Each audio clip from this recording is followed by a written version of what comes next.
Hello everybody, and welcome to the channel. If this is your first time here, have a look around, see if you like everything, and if you do, please do subscribe. That helps out the channel quite a bit.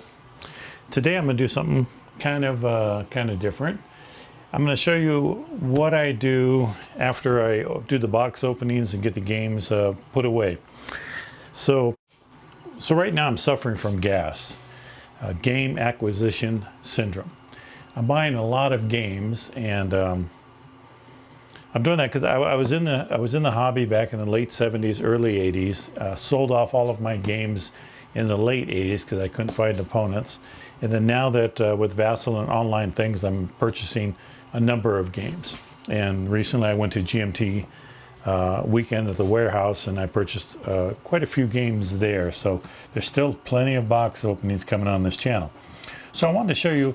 I've sort of got into the habit of learning how to assemble everything afterwards, like once I punch out all the counters. So the first thing I do after I do box opening on these is I start reading the rules and some of the games I start playing. Others of them I start working on and getting them prepared for storage for a little bit, at least on my shelf. So most of the games like this Into the Woods here, which I recently did a box opening and a little article or a little line of sight video, which actually from the designer of this game. But most of my box openings, after I'm done, the first thing I do is pop them all out and get them into some type of carriers. Now these are excellent. These I got off of GMT, and the only problem right now is they're out of stock like everywhere, it seems like. But fortunately I had like 30 of them I think I purchased, and so I have a good stock load of them just in case. But most of the time I can work these into the box, and they work quite well for most games. And I use this punch right here to do the corners. And this is like the common one. This company makes another one that's a little bit smaller. But one of the key features that I found that really helped me out was when I pressed this all the way down, my dogs, it would squeak, and it drove my one dog crazy, and she has seizures. So I actually put her in seizure one night because it just drove her crazy so much. And a gentleman on one of the Facebook groups recommended putting a die here, and I think it's a 16 millimeter die or whatever size that one is, and putting it right here, and so that way it goes down enough to make the cut, but it doesn't go all the way down to squeak, and it also saves your handle. Apparently these handles break quite a bit. So this was a wonderful idea for me, and my dog really appreciated it. So anyway, after, once I punch them out, I trim them up, then I start putting them into the trays, and I organize them however I see fit to the game, the best way that I can, not knowing the game completely yet. As I start playing the game, I generally will take and change them over. Games like this, I generally will separate them by what goes on the board first, what goes on second turn, third turn, fourth turn, and so on, if I have enough room in there. But for Into the Woods, it has quite a number of counters, which I find that most of the Civil War ones do have a lot of counters. And sorry, I should have put this back in there. But I try to make it so that they fit in there, everything fits in there snug, so that when I put it up on the bookshelf, nothing moves around. Now for games like this one here, which is one of the first I bought, I purchased a 3D printer a while back, and in most of my videos, like in this video right now, you can probably hear it in the background there working away. I got that thing running almost 24/7, and I make all kinds of nice things for it. Like for gaming, I made this nice little dice tray here, so that basically I can throw the dice in, and it's two-sided, so that if I'm playing an opponent, they have their side, I have my side. Dice can come out on the tray there. But mainly what I found out for them is like on these last 100-yard games, it's perfect because the amount of stuff that you have in here fits in here perfect to these little counter trays that I made. And I have the German army, I have the game counters, and I have the US army. And I have them broken down by the squads and by the units here.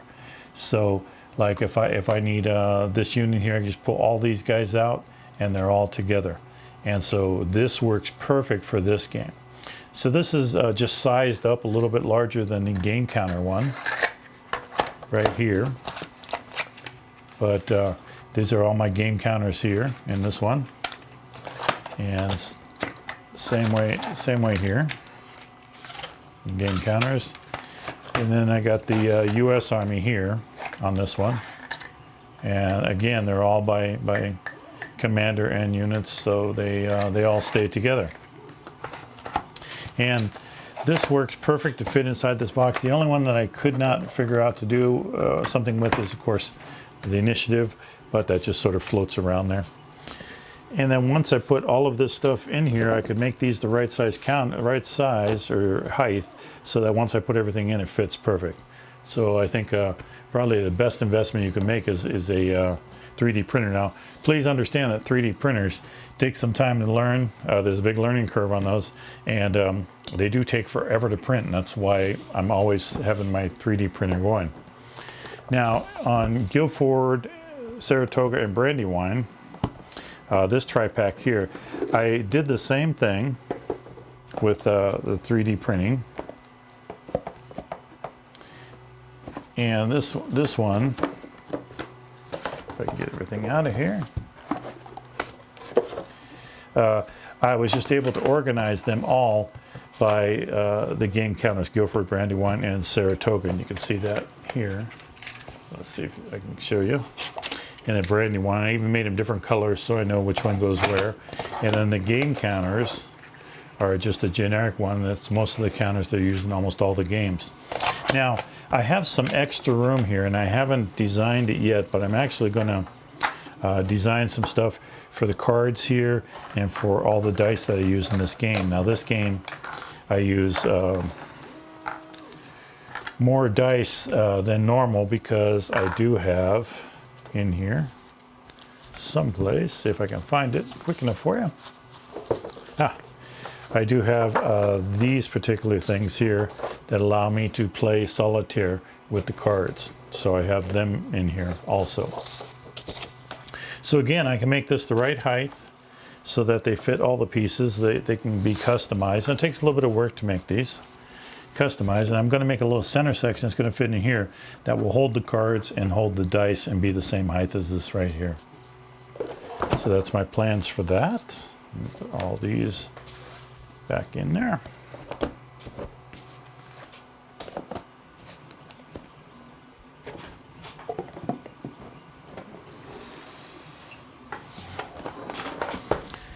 And then recently I just did a box opening on this particular game right here. And it's a great solitaire game.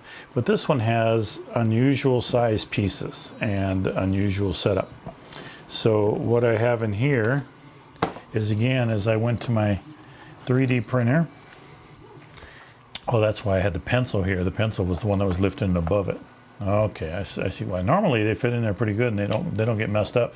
But I forgot I put the pencil in here, and I probably should put the pencil down here. So I'm going to make another tray to hold all of these pieces in, and then I'll make another tray, a little bit wider, that's going to hold the cards and the dice down here. So I have to design these two ends yet, but I made these ones here for all the pieces. And generally when they fit in there, and they'll probably be just fine now, I have a little bit of room here, and I can make a space or something else just so I can keep everything together really fine. But if you set up in the bookshelf easily, nothing falls out. So that's for this game with unusual size pieces. Now, not all of the games have bookcase size, like Wooden Ships Iron Man. This is like one of my favorite old games. As a matter of fact, this has caused me to purchase Flying Colors to try that out. But on these games here, and I have a number of them, I have Victory in the Pacific, War at Sea, and one other I can't think of right now. But so this has the larger boards, has the books here, and I made this little case here, and it has a snap-on fit lid here, and then just these divided sets. Now I actually found this on Thingiverse. Somebody had already created this, and I think they have this one here, which is 15. They have another one that's 20 or 18. But this just works out perfect. These are nice flat size that once they're down here, everything fits perfect inside this box here. And that's how, you know, I can organize everything. So, like I said, organizing different types of book games, sometimes you do need to make up a custom thing, but not always. I mean, you know, most of the games, like I said, that I have, these are 2 heavy boxes, by the way. Most of the games that I have do end up with this type of holders, which is why I purchased so many of those. I still have a stack of like 15 over there, but I purchased a lot of these. I know I have a lot of games, and generally in this wider box you can fit 2 of them with all of this stuff. That fits, in this case, perfect. Some of them you can fit 3 depending on how much of a spacer they have at the bottom of the box. So I don't know if that helped you out or not, but that's sort of the way that I take care of these once I open them. Once I open them, I start clipping, and this is what I do, you know, every night. Unfortunately, I have a very understanding wife. While we sit there and watch TV, I'm clipping away and put them, organize them in the box, then put them up on the shelf, and then I start playing them. So you're going to see me playing a number of these games because I love learning a new game, love learning the order of battle and how it performs. And then some of the games become some of my favorites. But right now, I'm just sort of going all over the place, and you'll see that on my channel with all the different games. So if you'd like to see different games, my channel is definitely the place to be right now. And I will, of course, be doing demos and stuff of the games as I learn through them.